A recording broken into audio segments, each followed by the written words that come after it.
Bueno, precisamente queremos conversar sobre lo que significaron estas elecciones de la SOFOFA, este y otros temas, los temas políticos de probidad y los cambios que se avecinan.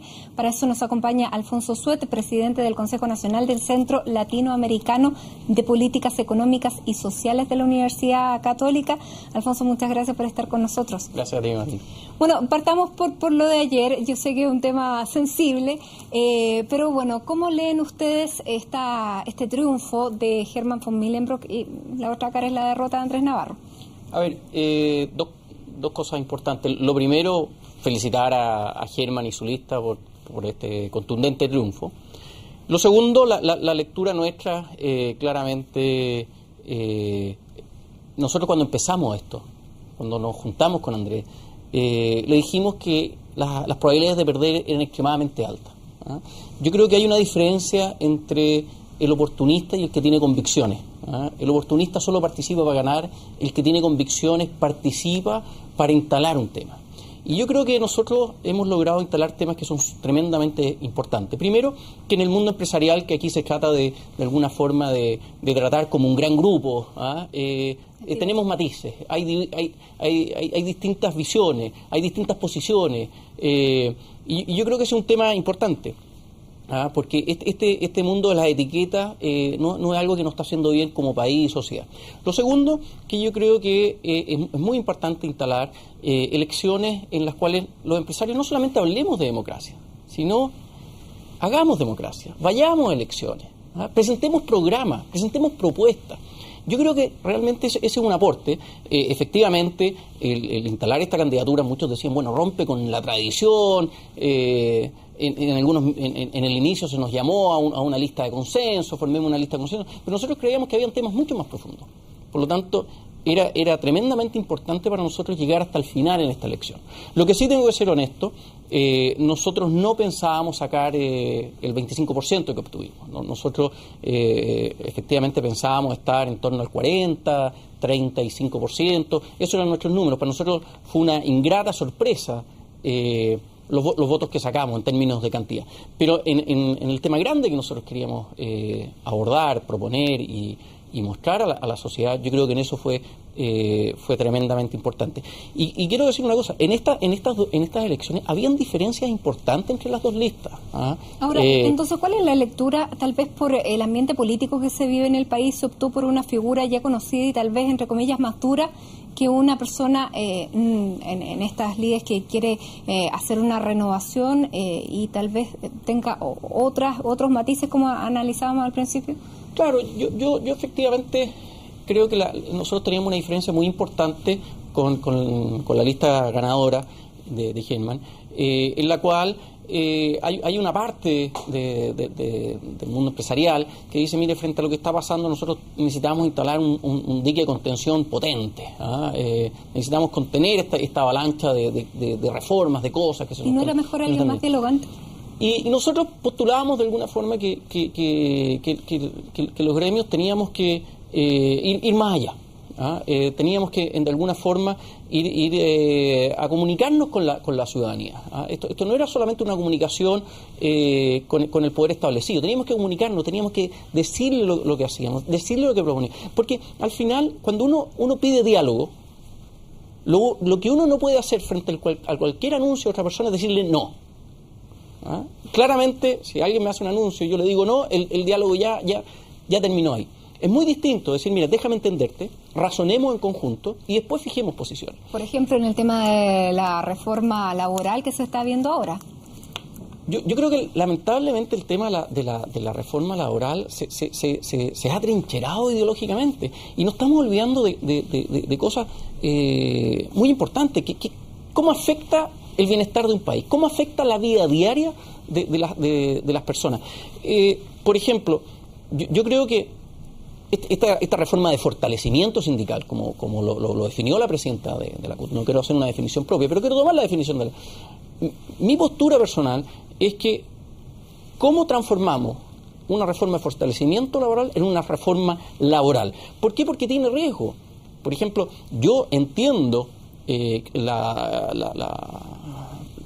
visión que tiene el gobierno y la ministra del Trabajo, decir, mire, nosotros necesitábamos incrementar los salarios de los trabajadores para disminuir la desigualdad. Por lo tanto, fortalezcamos los sindicatos. Pero el problema que nosotros tenemos es que si nosotros logramos eso, que la experiencia ganada demuestra eso. O sea, hay experiencia internacional que demuestra que si usted fortalece los sindicatos, evita el reemplazo en la huelga, los salarios se incrementan.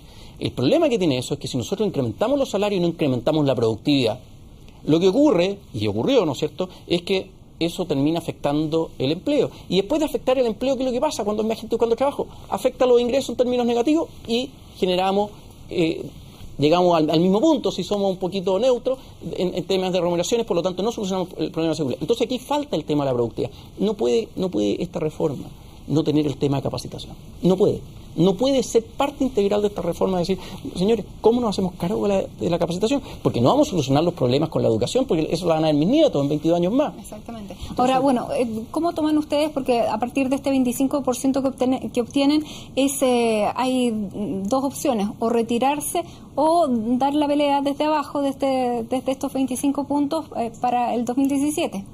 No, retirarse no lo habíamos pensado, no, yo creo que los objetivos conceptuales están logrados en esta candidatura. Lo que no están logrados son las cantidades de votos. Yo creo que ahora es el minuto de decir, ok, somos parte, yo acabo de ser consejero electo, el único sobreviviente de la lista. La verdad que de los 29 consejeros electos que salieron, solo sacamos uno, que fue mi caso, así que le agradezco a toda la gente y empresas que me apoyaron en esto. Y en mi rol de consejero es apoyar desde el Consejo, tal vez un poco más solitario, pero yo creo que es importante la unidad, yo creo que es importante el razonar, yo creo que es importante poner los puntos, yo creo que es importante poner el diálogo, y yo lo tendré que hacer desde la diversidad, desde la minoría, pero no tengo ningún problema con eso. Perfecto. Ahora, superado el tema de la elección de la SOFOFA, conversemos también de lo que ahí se habló, porque esto coincidió también con el anuncio que hizo 2 días atrás la presidenta Bachelet en torno a dos cosas que son bien importantes. Una es la campaña, digamos, las reformas en torno a la ley de probidad, y el otro, este proceso constituyente que anunció para una nueva constitución. Primero conversemos sobre el tema de probidad. ¿Cómo ves la separación de la política y el dinero? Esto de que las empresas no pueden seguir aportando a campañas políticas. ¿Compartes este planteamiento y esta postura que se va a convertir en ley? A ver, yo quiero abordar el tema un poquito más arriba. Yo creo que si no tenemos partidos políticos fuertes, financiados, es muy difícil que tengamos una buena democracia. Para tener buena democracia hay que tener buenos partidos políticos. Ahora, la pregunta es cómo financiamos los partidos políticos.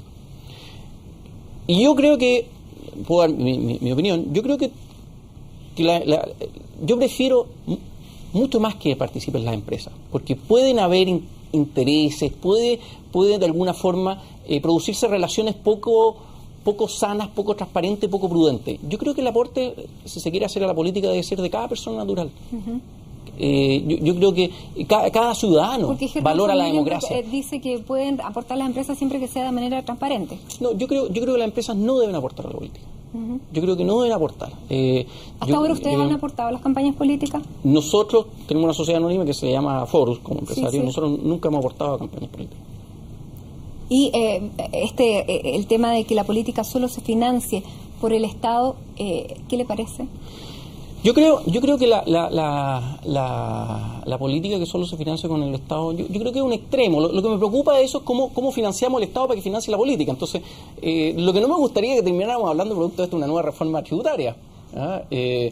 Yo creo que los ciudadanos, las personas naturales, individuales, que son parte de la democracia, que les interesa cuidar la democracia, que tanto le ha costado ganarla a este país. No nos olvidemos que recuperar la democracia no fue una tarea fácil.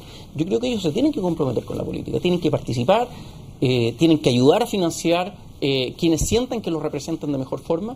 Y yo creo que esa es la forma. Yo creo que debe haber un esquema más mixto. Claro, no se va a hablar de nueva reforma tributaria, pero sí se está hablando de una nueva constitución y de un proceso constituyente.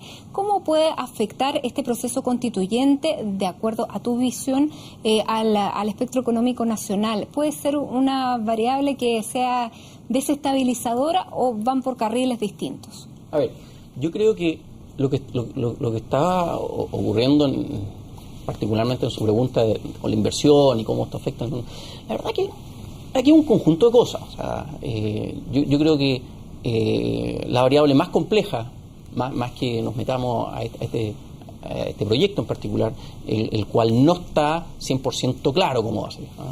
Por lo tanto, responsablemente me cuesta opinar de eso. Pero aquí lo que ocurre es que se ha instalado incertidumbre en un conjunto de reformas. Yo creo que hay que mirar el conjunto de cambios o de propuestas de cambio, muchos de ellos disruptivos. Yo creo que los países, las sociedades, las economías necesitan ir evolucionando. No necesitan cambios, o sea, son complejos, peligrosos los cambios disruptivos. Entonces yo creo que el cóctel es complejo. Reforma tributaria, cuya discusión yo creo que fue llevada de muy mala forma. Una reforma de fortalecimiento sindical que no puede dejar de lado la productividad, porque la productividad va al empleo, el empleo va unido a la inversión, y la productividad, por supuesto, la productividad laboral, que a propósito, la productividad laboral en Chile ha estado muy por debajo del incremento de los salarios reales, es un tema que nos debe ocupar. La reforma educacional, ahora la reforma constitucional. Entonces, yo creo que aquí hay un cúmulo de reformas que a muchos empresarios, muchos agentes económicos, les cuesta dimensionar esto. Pero entonces, cuando ahora, uno le cuesta dimensionar, reforma porque uno se para y quiere mirar a ver qué pasa. Hasta ahora la reforma tributaria fue todo lo disruptiva que se pensó. A ver, yo personalmente, yo sigo con incertidumbre la reforma tributaria. Yo hubiera preferido, en mi opinión personal, que me hubieran incrementado un poco más incluso los impuestos, pero que no se hubiera generado esta especie de poca certeza tributaria. La verdad que es una reforma, es como una especie de híbrido, con dos sistemas, con una serie de cláusulas complejas. Entonces uno la lee, la estudia y dice, pero acá la verdad que hay cosas que yo no tengo certeza, y eso es lo complejo, porque lo que más afecta a la inversión es la incertidumbre.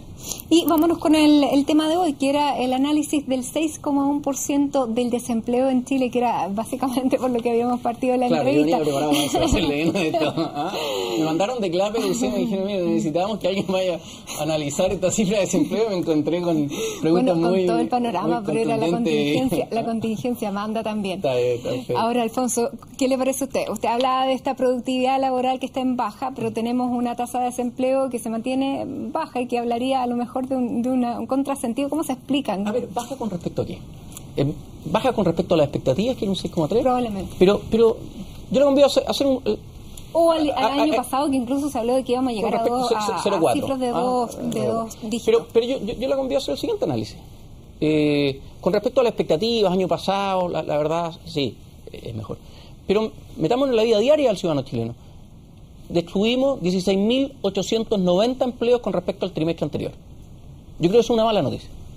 Por eso yo concuerdo cuando le preguntan al subsecretario, hoy día en la mañana le preguntan por esto, y dice, mire, cuidadoso optimismo. Porque la verdad que en la vida diaria de los chilenos tenemos 16.890 empleos menos, cosa que a mí me preocupa. Y luego voy a decir otra cosa, es muy peligroso centrar los análisis en los promedios. Yo creo que la dictadura de los promedios es una cosa que a mí me apanica, porque si uno mira, por ejemplo, desglosa lo que pasa el último trimestre, con la cifra que acabamos de conocer hoy día a las 9 de la mañana, nosotros tenemos que hemos destruido 680 empleos asalariados. Me parece una cifra muy preocupante. Me parece preocupante que hayamos destruido, incluso en cuenta propia, 6.350 empleos. Ahora, ¿dónde se produce el equilibrio de esto? Claro, ¿y cómo se explica ¿Cómo se explica esto?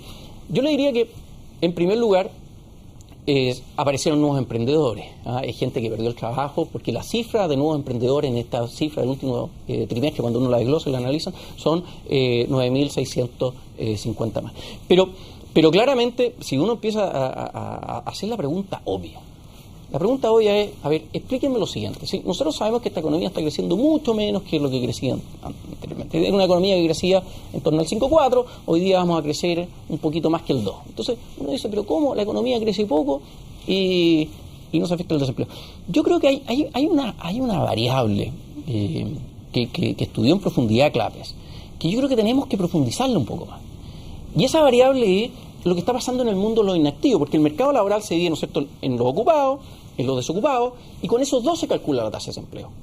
O sea, la suma de ellos es la fuerza laboral y los desocupados dividido por la fuerza laboral es lo que nos da el desempleo. Pero hablamos poco de los inactivos. Y en los inactivos hay cifras que son extrañas y que hay que profundizar, que hay que entender lo que está pasando ahí. Por ejemplo, yo le digo, en este dato que acabamos de conocer hoy día, fíjese que los inactivos que dicen que no tienen interés en trabajar aumentaron en 278.440 personas. Ese número, ¿qué puede significar? La verdad que cuando uno analiza el promedio de los últimos 12 meses, o sea, de los últimos 12 meses, se da cuenta que esto variaba entre menos 25.000 y más 70.000. O sea, estamos hablando de un promedio en torno a los 50.000. Pero eso se movió. Entonces de repente aparece este número extremadamente grande. Que la verdad, que uno dice, bueno, efectivamente hubo algún cambio con los inactivos que estaban estudiando, podemos ahí sacar unos 100.000, entonces uno empieza a... Pero en definitiva, lo que me pasa a mí es que yo veo que aquí hay 100.000 personas que a lo mejor deberían estar en la tasa de desempleo. ¿Y qué pasa con ellos? Y por eso me hace sentido, fíjese la diferencia que hay entre este dato que conocimos hoy y el dato que entregó la Universidad de Chile hace poco, del 6,8. Porque claramente si aquí estamos hablando de 80.000 personas, estamos hablando de un punto más. O sea, a lo mejor este número, si hay algún problema con los inactivos, que yo voy a profundizarlo, yo creo que hay que entenderlo, hay que desagregarlo para no quedarse en el promedio. A lo mejor nosotros ahí tenemos algún problema, alguna medición o algo y podríamos estar parados más cerca de la Universidad de Chile o incluso que mi número, que yo creo que estamos hablando de un 7,1%. Bueno, se ha cuestionado muchísimo al INE. ¿Usted cree que en este sentido también deberíamos cuestionar esta cifra? Yo creo que la palabra cuestionar es como que uno acusa algo. Yo creo que hay que investigarla. Yo creo que hay que preguntarla, cosa que hemos hecho. Nosotros en CLAPE le preguntamos al INE, le dijimos, mire, nos gustaría saber qué es lo que pasa con este número, porque la verdad que es un número que tiene una explosión. ¿Y recibieron respuesta? No, todavía estamos esperando, pero tenemos paciencia. Tienen paciencia. Tenemos paciencia. Muy bien. Alfonso Suet, muchísimas gracias por venir a conversar de este tema y también de los otros temas importantes que se están discutiendo, los temas sorpresa, que no son tan sorpresas, están en la agenda. Alfonso, muchísimas gracias por estar aquí con nosotros en CNN Chile. 1.000.000 de gracias.